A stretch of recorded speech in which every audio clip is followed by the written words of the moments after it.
नमस्कार विद्यार्थियों, मैं उमेश शर्मा आप सबका वेलकम स्वागत करता हूं साइकोलॉजी वाला उमेश सर पर। दोस्तों, राजस्थान कर्मचारी चयन बोर्ड के द्वारा आप लोगों के लिए एक नोटिफिकेशन जारी किया है। जिन बच्चों ने थर्ड ग्रेड मुख्य परीक्षा 2022 का एग्जाम दिया था और जो 2 गुने की लिस्ट में हैं, यानी कि जो सेलेक्टेड कैंडिडेट हैं 2 गुने की लिस्ट में, उनके डॉक्यूमेंट वेरिफिकेशंस की क्या विभिन्न प्रकार की सूचनाएं हैं, उन सबकी डिटेल सूचनाएं लेकर के मैं आप लोगों के बीच में उपस्थित हुआ हूं। आप लोग किस तरीके से अपने डॉक्यूमेंट वेरिफिकेशन संबंधी जो भी फॉर्मेलिटीज हैं उनको किस तरीके से पूरा करेंगे, इसको आप इस वीडियो के अंतर्गत देखेंगे। तो जो डबल कैंडिडेट हैं, जिन्होंने जो सेलेक्टेड कैंडिडेट हैं, उनके लिए इंफॉर्मेशन बड़ी काम की है, इसलिए आप इस वीडियो को एंड तक जरूर देखेंगे और स्किप नहीं करेंगे, क्योंकि आपको डॉक्यूमेंट से संबंधित पूरी वेरिफिकेशन से संबंधित जानकारी मैं यहां इस वीडियो के माध्यम से देना चाहता हूं। जैसा कि आपको पता है कि दोस्तों, आपको जैसे पीछे दिख रहा होगा, राजस्थान कर्मचारी चयन बोर्ड के द्वारा क्या इंफॉर्मेशन है उसकी पूरी जानकारी और आप लोगों के लिए चेक लिस्ट की समस्त जानकारी आप लोगों को इस वीडियो में मैं देने वाला हूं। तो बेटा यहां पर देखेंगे, देखो राजस्थान कर्मचारी चयन बोर्ड के द्वारा आप लोगों के लिए 20/6/2023 को यह इंफॉर्मेशन आई है। प्राथमिक और उच्च प्राथमिक विद्यालय अध्यापक लेवल 1 एवं लेवल 2 सीधी भर्ती 2022। देखें, बोर्ड द्वारा प्राथमिक एवं उच्च प्राथमिक विद्यालय अध्यापक लेवल 1 एवं लेवल 2 सीधी भर्ती परीक्षा 2022 हेतु विज्ञप्ति दिनांक 16/12/2022 को जारी करके 48,000 पदों पर भर्ती हेतु आवेदन आमंत्रित किए थे। मतलब 16/12/2022 को थर्ड ग्रेड मुख्य परीक्षा के राजस्थान कर्मचारी चयन बोर्ड के द्वारा बिल्कुल आप लोगों के लिए फॉर्म इन्विटेशन दिया था फॉर्म भरने के लिए। ठीक है, इन पदों पर संशोधित वर्गीकरण 19/5/2023 को और 24/5/2023 को किया गया कि पद किस किस में कितने कितने होंगे, कैटेगरी वाइज, सब्जेक्ट वाइज। ठीक है, 25/2/2023 इसकी जो परीक्षा आयोजित हुई थी वो 25/2/2023 से लेकर के 1/3/2023 तक परीक्षा आयोजित की गई। और इस डेट को आप कभी नहीं भूलोगे, क्योंकि मुझे पता है, क्योंकि यही वो डेट थी जिसको निश्चित रूप से आपने इस डेट को, इस परीक्षा रूपी उत्सव को मनाया था, जिसके बाद आप सिलेक्शन की श्रेणी में आ पाए। ठीक है, प्राथमिक विद्यालय अध्यापक लेवल 1 सीधी भर्ती परीक्षा 2022 का परीक्षा परिणाम आप लोगों के लिए 25/5/2023 को जारी कर दिया गया, लेवल 1 का। ठीक है, एवं संशोधित परीक्षा परिणाम 14/6/2023 को, बिल्कुल 14/6/2023 को 21,000 पदों के विरुद्ध लगभग 2 गुना 41,546 अभ्यर्थियों का पात्रता जांच एवं दस्तावेज सत्यापन हेतु सूचीबद्ध किया गया है। मतलब पहले तो जो आप लोगों का परिणाम आया था लेवल 1 का वो 25/5 यानी कि 25 मई को आया था 2023 में। उसके बाद आपको पता है राजस्थान कर्मचारी चयन बोर्ड ने 102 का क्वेश्चन नंबर 102 के अंक को 2 बार जोड़ दिया था और 120 नंबर का जो प्रश्न था उसके अंक जोड़े नहीं गए थे, जिसके कारण दोबारा जोड़ करके उसमें परिणाम में आंशिक संशोधन हुआ, जो आप लोगों के लिए 14/6/2023 के अंतर्गत वो जारी किया गया। ठीक है, बिल्कुल। तो आपको मैं इसकी इंफॉर्मेशन दे देता हूं। ये तो जो टोटल 21,000 पद हैं उन पर 41,546 अभ्यर्थियों को पास किया गया है। उच्च प्राथमिक विद्यालय अध्यापक लेवल 2, उच्च प्राथमिक विद्यालय अध्यापक लेवल 2 के बारे में बात करें, सीधी परीक्षा 2022 का परीक्षा परिणाम सामाजिक विज्ञान का आता है 2/6/2023 को, गणित विज्ञान का आता है 7/6/2023 को और अंग्रेजी और इन विषयों का आता है। मैं आपको इसकी पूरी जानकारी आप लोगों को दे रहा हूं। आगे चलते हैं, फुल इंफॉर्मेशन और आपको डॉक्यूमेंट वेरिफिकेशन करते समय क्या क्या सावधानियां रखनी चाहिए वो सारी बातें आप लोगों को मैं बताने वाला हूं। ठीक है, तो चलते हैं आगे। इंफॉर्मेशन, पूरी इंफॉर्मेशन हम लेंगे यहां से। फिर देखेंगे उच्च प्राथमिक विद्यालय अध्यापक लेवल 2 सीधी परीक्षा 2022 का परीक्षा परिणाम सामाजिक विज्ञान का कब आया था 2/6/2023 को, गणित विज्ञान का कब आया था 7/6/2023 को, अंग्रेजी, सिंधी, पंजाबी, उर्दू का आया था 9/6/2023 को, संस्कृत और हिंदी का आया था 14/6/2023 को। 27,000 पद हैं सेकंड लेवल में। ठीक है, और उसके लिए 2 गुने में 51,369 बेटा 51,369 अभ्यर्थियों को डॉक्यूमेंट वेरिफिकेशन के लिए सूचीबद्ध किया गया है, लिस्टेड किया गया है। ठीक है, ओके, दस्तावेज सत्यापन अभ्यर्थियों को निम्नानुसार सूचित किया जाता है। ये इंफॉर्मेशन आपके बड़े काम की है।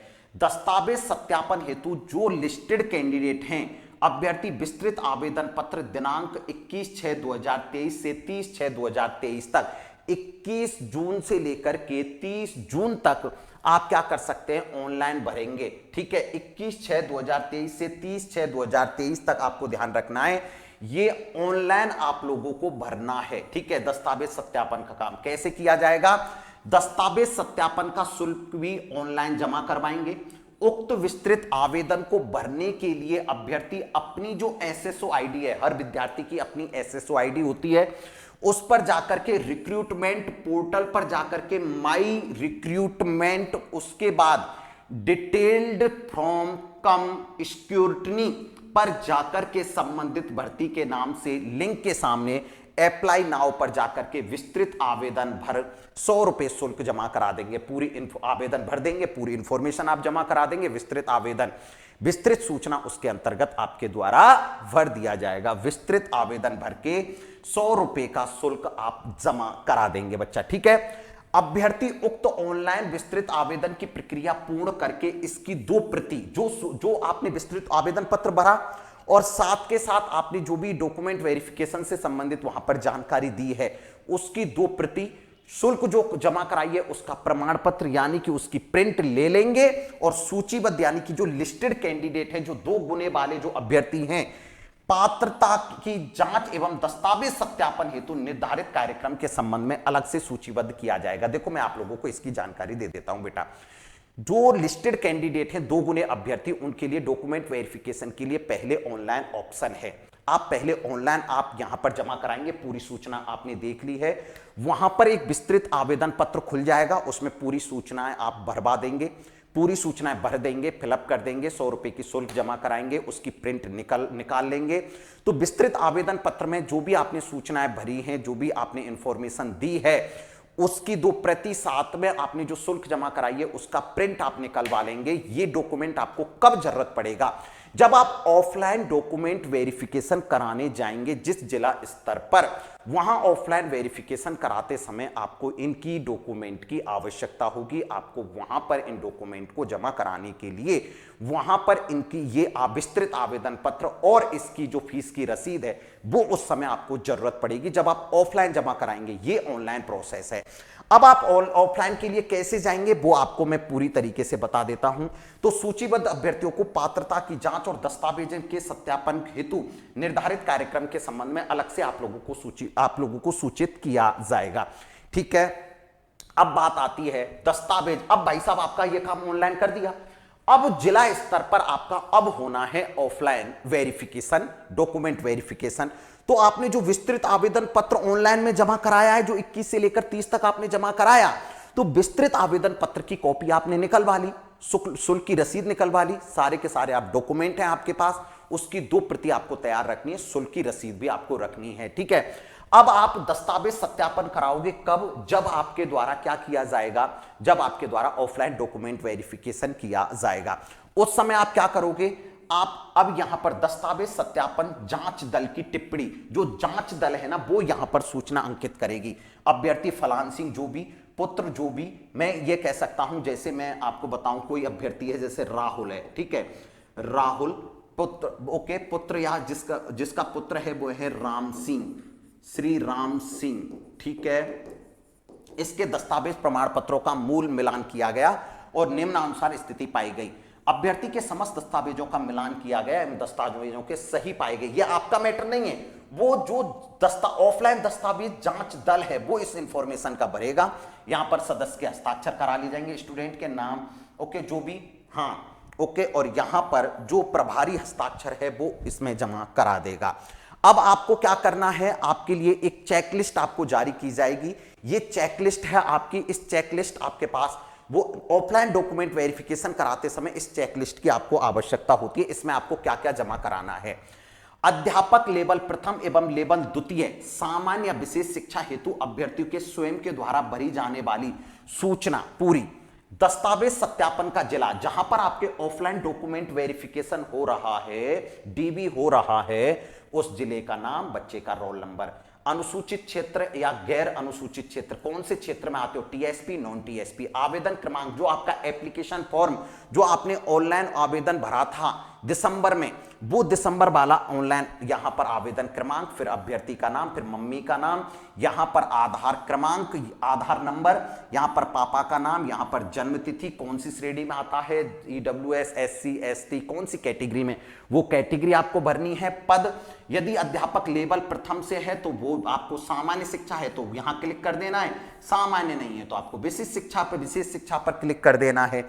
ठीक है, यहां पर आपके द्वारा इस तरीके से इंफॉर्मेशन भरी जाएगी ऑफलाइन डॉक्यूमेंट वेरिफिकेशन कराते समय। इसके बाद मैं आपसे बात करूंगा, देखें इसके बाद आपको जो भी इंफॉर्मेशन है, कंप्लीट इंफॉर्मेशन मैं पूरी अवेलेबल करा देता हूं। हाँ, देखें आगे आपको इस फॉर्म में क्या कुछ देखने को मिलेगा। चलें आगे इस फॉर्म में आपको बता देता हूं। यहां आगे इस फॉर्म के अंतर्गत चलेंगे आगे।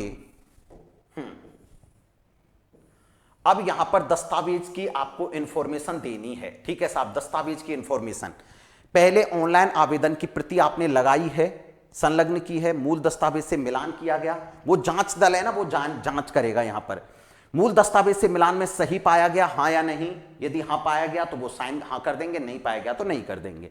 यदि नहीं तो मूल दस्तावेज व ऑनलाइन आवेदन में भरी हुई सूचना में अंतर होने पर अन्य का विवरण देंगे और यहां पर लघु हस्ताक्षर करा लिए जाएंगे। फिर विस्तृत आवेदन पत्र की प्रति, ये विस्तृत आवेदन पत्र की प्रति कौन सी है बच्चा, जो आपने ऑनलाइन फॉर्म भरा था वहां पर आपने विस्तृत आवेदन पत्र जो दिया था वहां पे ऑनलाइन 100 रुपए की शुल्क जमा करा करके, वो ये अविस्तृत आवेदन पत्र है, उसकी पूरी सूचना, आधार कार्ड की प्रति उसकी सूचना, आपके 10वीं में एक अंक और उसके प्रमाण पत्र की सूचना, उच्च माध्यमिक परीक्षा की अंक और उसकी विभिन्न प्रकार की आप लोगों को सूचना यहां पर भरनी पड़ेगी। ठीक है, उसके बाद चलते हैं आगे तो देखें, हाँ, स्नातक परीक्षा के समकक्ष अंक तालिका और उसकी उपाधि, जो भी उसका सर्टिफिकेट है, ठीक है, स्नातक का जो यूनिवर्सिटी सर्टिफिकेट आता है वो, स्नातक समकक्ष परीक्षा के पूर्णांक कितने, प्राप्तांक कितने और उसका परसेंट कितना है, वो सब आप लोगों को अंकित करना पड़ेगा। ठीक है, इसके बाद मैं आपको बताऊं, यहां पर देखेंगे समस्त सूचना आप लोगों को मैं बता देता हूं, पूरी इंफॉर्मेशन।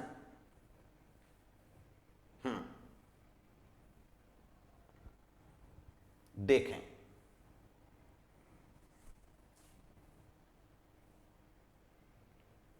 हाँ ये हो गया।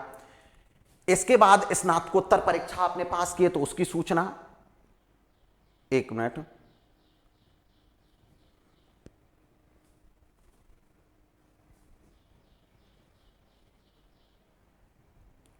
रुकेंगे आप बेटा, थोड़ा सा भी पूरी इंफॉर्मेशन, हाँ बिल्कुल चलते हैं अगले महत्वपूर्ण, पूरे अगली बात पर चलते हैं, चलेंगे यहां पर। हाँ ये हो गया आपका। उसके बाद ये सेमेस्टर, ये आपको अंक तालिका आपको पूरी जमा करानी है, स्नातक से संबंधित पूरी सूचना, स्नातक परीक्षा में पूर्णांक, प्राप्तांक और आपका परसेंट कितना है वो यहां पर अंकित करना है। इसके बाद आप देखेंगे तो यहां पर देखें आप,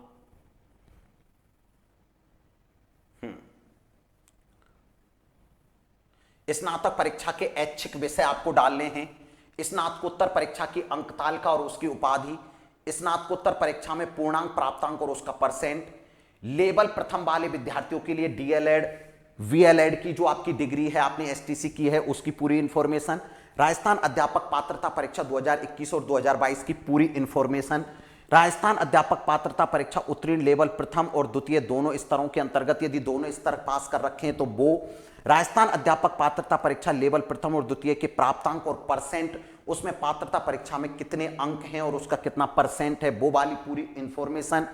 उसके बाद में राजस्थान अध्यापक पात्रता परीक्षा की पूरी सूचना, फिर अध्यापक लेवल प्रथम सामान्य शिक्षा के लिए डीएलएल बीएडएल में प्रवेश कब लिया था, एसटीसी के अंतर्गत प्रवेश कब लिया था वो इंफॉर्मेशन, अध्यापक प्रथम लेवल शिक्षा के पद के लिए ये पूरी इंफॉर्मेशन, अध्यापक लेवल प्रथम यदि विशेष शिक्षा से संबंधित हैं, विशेष शिक्षा में आपका एमआर, एचआई और बीआई में प्रवेश की तिथि कब ली थी वो पूरी इंफॉर्मेशन आप लोगों के लिए यहां पर फुल इंफॉर्मेशन आपको देनी पड़ेगी। ठीक है, इसके अलावा मैं आपसे बात करूं तो अध्यापक लेवल द्वितीय सामान्य शिक्षा के लिए आपको डीएलएड से संबंधित पूरी इंफॉर्मेशन आपको यहां जमा करानी पड़ेगी।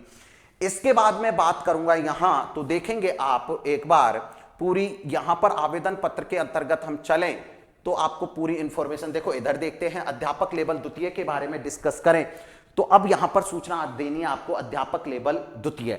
अध्यापक लेवल द्वितीय विशेष शिक्षा, पूरी अध्यापक लेवल द्वितीय विशेष शिक्षा, ये जो सारी विशेष शिक्षा की कब आपने पंजीकरण प्रमाण पत्र है वो विशेष शिक्षा से संबंध, इसको अच्छी तरीके से पढ़ लेना, कुछ नहीं है उसमें, आपसे रिलेटेड जो सूचना होगी वहां चेक लिस्ट में साइन कर दिया जाएगा, यस का निशान लगा दिया जाएगा।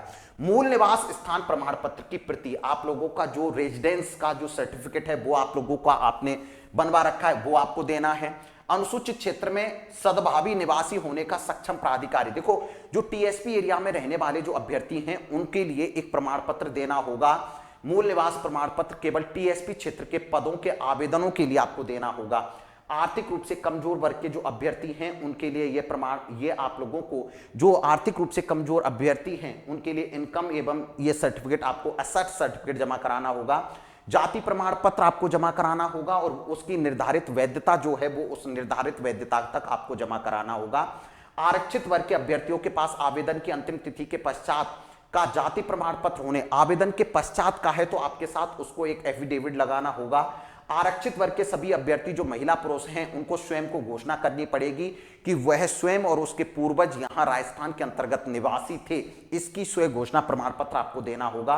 विधवा की स्थिति में क्या किया जाएगा, जो विधवा कैंडिडेट है, जो महिला है, उसे क्या करना होगा, स्वयं घोषणा अपना एक प्रमाण पत्र देना होगा और पति की मृत्यु का प्रमाण पत्र जो मृत्यु सर्टिफिकेट है वो उपलब्ध कराना पड़ेगा। ठीक है, पति से लिंक दस्तावेज, साक्ष्य की प्रति और पुनर्विवाह नहीं करने संबंधी घोषणा भी यहां पर देनी होगी। विवाह विच्छिन्न परित्यक्ता की स्थिति में यदि कोई तलाकशुदा लेडी है तो उस स्थिति में सक्षम प्राधिकारी से जारी कोई विशेष विवाह विच्छेद से संबंधित जो डिक्री प्रमाण पत्र है या पुनर्विवाह ना करने की जो सूचना है वो यहां पर देनी होगी। ठीक है, उसके बाद आप लोगों को क्या करना होगा, एक चीज फिर इंफॉर्मेशन आप लोगों को मैं अवेलेबल करा देता हूं पूरी। हाँ, देखेंगे संतान प्रमाण पत्र के बारे में बात करें तो संतान संबंधी स्वयं घोषणा का प्रमाण पत्र आपको जमा कराना पड़ेगा। विवाह ना करने पर दहेज लेने का प्रमाण पत्र, स्वयं घोषणा प्रमाण पत्र आपको देना होगा। स्वयं घोषणा के लिए आपको लिखित में वो चीजें देनी पड़ती हैं। भूतपूर्व सैनिकों के लिए भूतपूर्व से संबंधित ये विभिन्न प्रकार की सूचनाएं हैं। ओके, उत्कृष्ट खिलाड़ी होने पर उसके समकक्ष खेल प्रमाण पत्र देना होगा। दिव्यांग श्रेणी में आता है तो दिव्यांगजन नियम 2018 के अनुसार मेडिकल बोर्ड द्वारा प्रदत्त निष्पक्षता का प्रमाण पत्र देना होगा। आपराधिक आपसे कोई भी आपके खिलाफ मुकदमा दर्ज नहीं है, एफआईआर दर्ज नहीं है, इस तरीके का कोई प्रकरण नहीं है तो उसकी स्वयं घोषणा पत्र और आपराधिक प्रकरण पर ये जो एफआईआर है वो जमा करानी पड़ेगी। राजकीय सेवा में आप यदि कार्यरत हैं तो उसकी नियोक्ता, वहां से आप रिजाइन देकर के नियोक्ता अधिकारी द्वारा जारी अनापत्ति प्रमाण पत्र देना होगा। आवेदन में 2.5 लाख रुपए से कम आय की सूचना भरी है तो उस संबंध में सक्षम प्राधिकारी से जारी आय प्रमाण पत्र आप लोगों को जमा कराना पड़ेगा। शैक्षिक और प्रशैक्षिक योग्यताओं में जो आपने प्रमाण पत्र जमा कराए हैं वो बिल्कुल वैलिड हैं और बिल्कुल अच्छे संस्थान से आपने किया है उनको, तो उनके लिए आपको स्वयं घोषणा का प्रमाण पत्र देना होगा। अभ्यर्थी के अंतिम शिक्षा संस्थान द्वारा प्रदत्त चरित्र प्रमाण पत्र, अंतिम शिक्षण संस्थान के द्वारा चरित्र प्रमाण पत्र ये भी जमा कराना पड़ेगा। ठीक है, ये दस्तावेज की पूरी सूची हो जाएगी। समस्त दस्तावेज उक्त क्रमानुसार चेकलिस्ट के साथ संलग्न करें और दस्तावेज लागू नहीं होने पर उसके कॉलम में इनको अंकित करेंगे। अब ये इंफॉर्मेशन, मोबाइल नंबर, पता, अभ्यर्थी के हस्ताक्षर सब कुछ आप लोगों के यहां पर करा लिया जाएगा। उसके बाद अभ्यर्थी के द्वारा स्वयं घोषणा की जाएगी कि मैं राहुल पुत्र कौन राम सिंह निवासी व्यवसाय सत्यापन करता हूं कि प्रस्तुत समस्त दस्तावेज और प्रमाण पत्र मेरी जानकारी और निष्ठा के अनुसार बिल्कुल सत्य हैं। इनमें मैंने कोई भी तथ्य को छुपाया नहीं है तथा तथ्यों में किसी भी प्रकार की भिन्नता के लिए मैं स्वयं जिम्मेदार रहूंगा और इसके लिए मेरे खिलाफ उचित कार्यवाही की जा सकती है। यह आपको चेकलिस्ट कब जरूरत पड़ेगी, जब आप ऑफलाइन डॉक्यूमेंट वेरिफिकेशन कराएंगे। शायद ये महत्वपूर्ण सूचना आप लोगों को बिल्कुल समझ में आ गई होगी। ठीक है, तो ऐसी ही शिक्षक भर्ती परीक्षाओं के लिए एक शानदार कंटेंट के लिए आप अपने मित्र, रिश्तेदार, सगे संबंधी जो भी हैं उन बच्चों को जोड़ें और चैनल को सब्सक्राइब कर लें। जिन शिक्षक भर्ती परीक्षा में जो कैंडिडेट सफल हुए हैं, मेरे अभ्यर्थी जितने भी हैं, वो अपने जो भी जिनके आप बेल विशर हो, जिनके आप शुभचिंतक हो, जिनको चाहते हो कि वो भी फ्यूचर में टीचर बने। तो ये शिक्षक भर्ती को समर्पित जो चैनल है इसको जरूर से जरूर बच्चों को बताएंगे कि यहां पर मनोविज्ञान को फाड़ के पढ़ाया जाता है। शिक्षण विधियां और शैक्षिक परिदृश्य के लिए ये चैनल बिल्कुल एक यूनिक है। इसका आप अपने जितने भी बच्चे हैं, वेल विशर हैं, जो आपके छोटे भाई बहन हैं जो टीचर बनना चाहते हैं, आप तो सेलेक्ट हो ही जाएंगे, तो अपने जितने भी जितना संभव हो सके सभी बच्चों को आप इसकी इंफॉर्मेशन जरूर देंगे। ओके फ्रेंड्स, थैंक यू दोस्तों, धन्यवाद, थैंक यू।